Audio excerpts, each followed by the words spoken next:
اعوذ باللہ من الشیطان الرجیم بسم اللہ الرحمن الرحیم الحمدللہ رب العالمین والصلاة والسلام علی محمد وآلہ اجمعین واللعنۃ الدائمۃ علی اعداء محمد وآل محمد اما بعد وفقنا اللہ وإیاکم للعلم والعمل الصالحین انشاءاللہ تعالی۔ موضوع گفتگو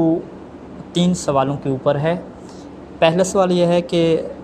حدیث غدیر ہمارے ہاں تمام مسلمانوں کے ہاں متفق علیہ ہے کہ جسے ہم علمی اصطلاح میں تواتر لفظی کہتے ہیں۔ لفظ تو سب کے پاس یہی ہے، من کنت مولاہ فہذا علی مولاہ، لیکن جو اختلافی بحث ہے کہ ہم لوگ اس سے یہ معنی مراد لیتے ہیں کہ مولا کا مطلب اولا بالتصرف ہے، واجب الاطاعت ہے، سردار ہے، حاکم ہے، اور جو ہمارے دیگر مسلمانوں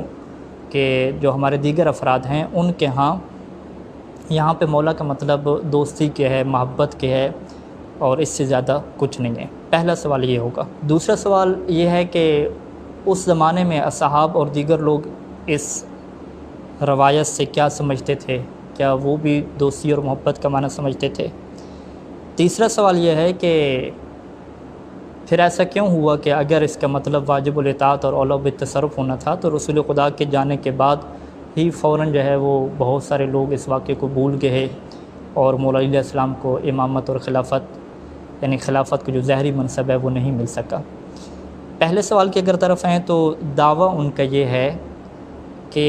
حدیث غدیر فقط مولا علیہ السلام کی ایک فضیلت ہے، ایک منقبت ہے کہ جس میں پیغمبر اسلام صلی اللہ علیہ وآلہ وسلم نے بہت سارے لوگوں کو جمع کر کے مولا علیہ السلام کی محبت اور مودت کا درس دیا اور لوگوں سے یہ کہا کہ مولا علی سے دوستی رکھو، ان سے محبت رکھو، اس سے زیادہ کچھ نہیں ہے۔ اور اس کی وہ وجہ یہ بیان کرتے ہیں کہ چونکہ یمن سے مولا علیہ السلام واپس آئے تھے اور وہاں پہ کچھ اصحاب کے ساتھ معاملہ جو ہے وہ اختلافی ہو گیا، اور کچھ معاملہ اس طریقے سے بنا کہ بعض اصحاب مولا علیہ السلام سے بغض اور نفرت کرنے لگے، اور ان کی شکایت کو ختم کرنے کے لیے یہ سارا جو ہے وہ منصوبہ تیار کیا گیا۔ ہم یہ کہتے ہیں کہ سب سے پہلی بات تو یہ ہے کہ آپ کا یہ دعویٰ بغیر کسی دلیل کے ہے، کیونکہ غدیر کے جتنے بھی خطبے ہماری کتب میں نقل ہوئے ہیں، آپ لوگوں کی کتب میں نقل ہوئے ہیں، اس میں کوئی بھی اس طرح کا جملہ اور کوئی بھی اس طرح کا لفظ نہیں ملتا کہ جس سے ہمیں کم از کم ایک اشارہ ملے کہ یہ جو ہے وہ بعض اصحاب کا ایک اختلافی مسئلہ تھا،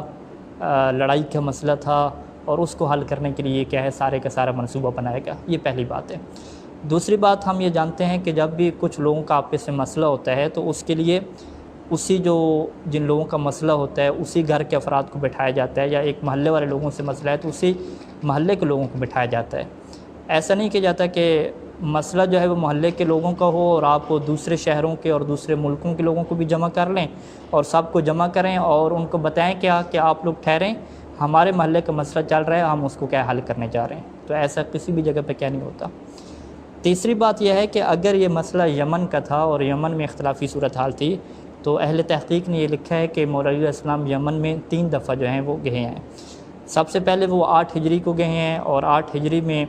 جو اختلاف ان کا ہوا اس صورت میں جب غنیمت کے اوپر اختلاف بنا، اور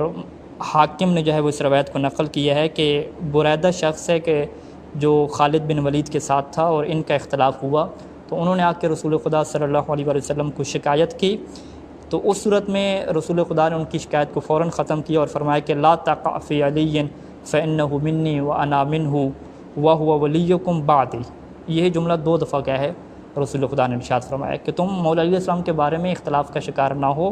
علی مجھ سے ہے اور میں علی سے ہوں، وہو ولیکم بعدی، اور میرے بعد جو تمہارا ولی ہے وہ علی ہے۔ اب دیکھیں ایک اختلافی مسئلہ ہوا یمن کے مسئلے پہ، رسول خدا نے اس سے خود حل کر دیا، خود بیان فرما دیا کہ بھئی میرے بعد جو ہیں وہ ولی کون ہیں؟ مولا علیہ السلام ہیں۔ تو جب میں بعد ہی کہہ دیا میرے بعد ہیں تو یہاں پہ وہ محبت اور مودت کی بات نہیں رہتی بلکہ سرپرستی اور اطاعت کی کیا ہے بات ہوتی ہے۔ ایک یہ واقعہ ہے۔ اب 8 ہجری کا یہ واقعہ ختم ہو گیا شکایت کا، تو پھر 10 ہجری جب غدیر کا واقعہ ہوتا ہے تو اس سے کوئی جوڑ بنتا نہیں ہے۔ دوسرے واقعے میں مولا جو ہے وہ یمن جاتے ہیں ایک قاضی بن کے، اس وقت کسی بھی روایت میں ہمیں ایسی بات نہیں ملتی کہ کسی نے جو ہے وہ مولا کے خلاف کوئی شکایت کی ہو۔ تیسری دفعہ جب وہ جاتے ہیں اور یمن میں جاتے ہیں اور واپسی پہ جو ہے وہ جو غنیمت اور صدقات کا جو مال ہوتا ہے اس میں اختلاف ہوتا ہے، اور سعد بن مالک ابو سعید الخدری جن کا نام جو ہے وہ پہچانا جاتا ہے، تو انہوں نے جب اس سے اختلاف کیا اور حجۃ الوداع سے واپسی پہ آ کے مدینہ میں آ کے رسول خدا کو جو ہے وہ شکایت کی، اور رسول خدا کے بالکل وہ پاس بیٹھے ہوئے تھے، تو رسول خدا کو جب وہ شکایت کرنا شروع ہوئے تو درمیان میں رسول خدا نے اسے روکا اور اس کی ران پہ ہاتھ مارا کیونکہ وہ اس کے قریب بیٹھے ہوئے تھے، اور پھر وہ سعد کہتا ہے کہ رسول خدا نے فرمایا کہ مح بعد قولک لاخیک علی فواللہ لقد علمت انہ اخشن فی سبیل اللہ، کہ اللہ کی قسم میں یہ جانتا ہوں کہ اللہ کے راستے میں مولا علیہ السلام جو ہے وہ کتنے سخت بندے ہیں۔ تو یہاں پہ جو ہے وہ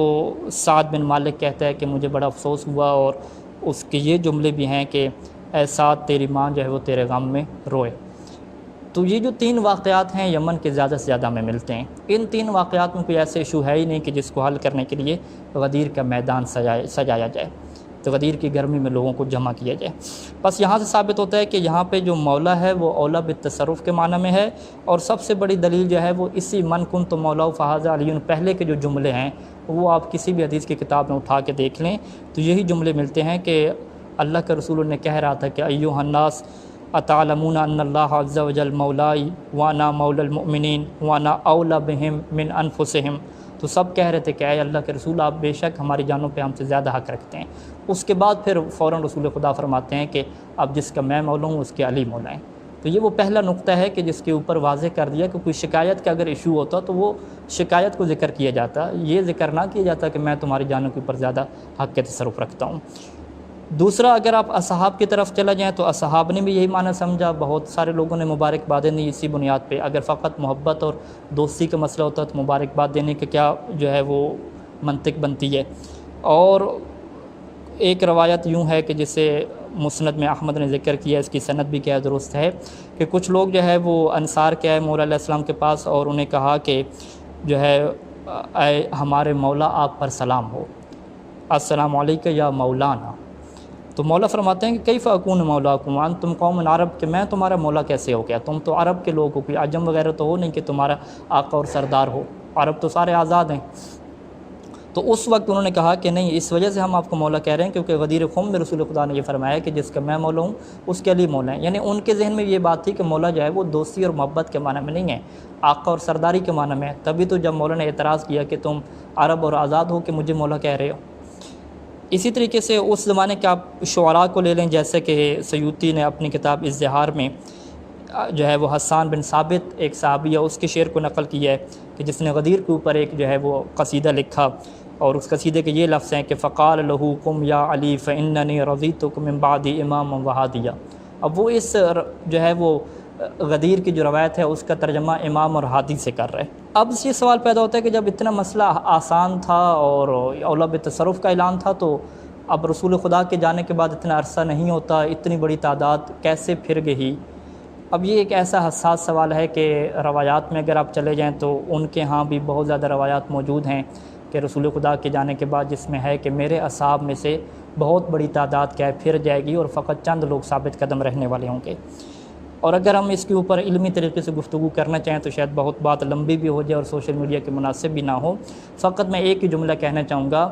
کہ یہ تو مسئلہ تھا مولا علیہ السلام کی خلافت کو غصب کرنے کا، ظاہری خلافت کو غصب کرنے کا۔ اہل بیت کے حالات تو یہ بھی ملتے ہیں کہ مولا حسن اور مولا حسین علیہ السلام